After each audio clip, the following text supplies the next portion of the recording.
Welcome back to Five on the Floor Quick Takes. After a Heat 126 home win over the Utah Jazz, the lowly Utah Jazz. Big win for the Heat. Not a big one in the sense of big game, but just to kind of keep the momentum going. A game that was back and forth all game long, pretty close throughout the game. You know, there was a point where the Jazz went up 11, I think early in the second half. But other than that, the game was back and forth kind of all game long.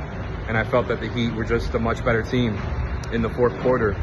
The big story from this game, of course, was Jimmy Butler, who put up 37 points. It's like we've been saying, it's that time of the year. It's March, it's springtime, all of that stuff. Jimmy, 37 points, 12 of 19 shooting, 11 free throw attempts, was just manhandling these Jazz players out there, big or small. I thought he had a fantastic game, one of his best games of the season.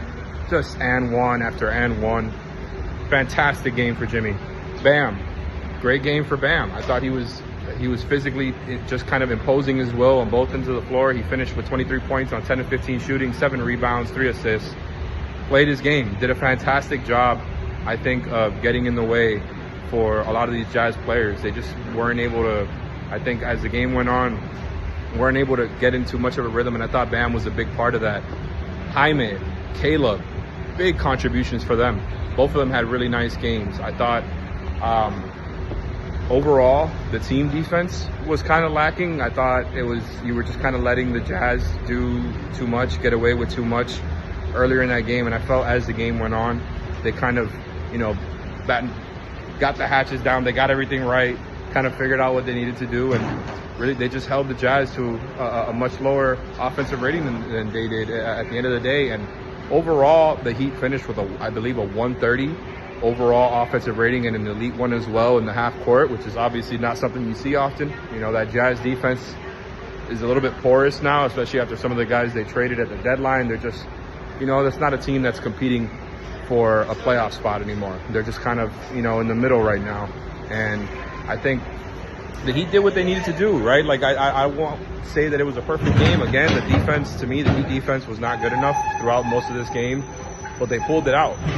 Another thing I wanted to say, Terry, nice bounce back game from him. I don't think he had a bad game in Denver, but those air balls definitely stood out to anybody who was watching that game. And I thought tonight, I believe he finished with 8 assists, 2 turnovers, just, did a nice job making plays for others. I thought he had a pretty good game himself. I think he finished 5 of 9 shooting. There was a couple of uneven plays, like times where he would catch the ball and, the advantage was created, and then he would hold it and kind of, ruin the advantage. The advantage is gone at that point because the defender has already recovered, and things like that bother a coach, that bother anybody watching. But other than that, I thought Terry had a nice game. Duncan, I thought, had a pretty good game as well, and the offense was flowing all game. That was never really the problem. It was the defense, and like I said, they battened down the hatches in the second half against the Jazz there, specifically in the fourth quarter, and just outplayed them at the end. So yeah, very nice win for the Heat.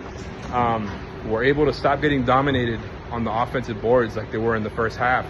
And not only that, the Jazz only had 1 turnover in the first half. They finished the game with, I think, 10. So yeah, just much better defense as the game went on. The Heat took care of business. It doesn't matter how they did it. A win is a win. And there you go. That's the end of it. 126-120, Heat win over the Jazz. I'm going to rush over to the Heat media room now to go cover them. Thank you, guys. Make sure to tune in the new Five on the Floor episode coming shortly. And yeah, thank you. Thank you for tuning in. Have a good one.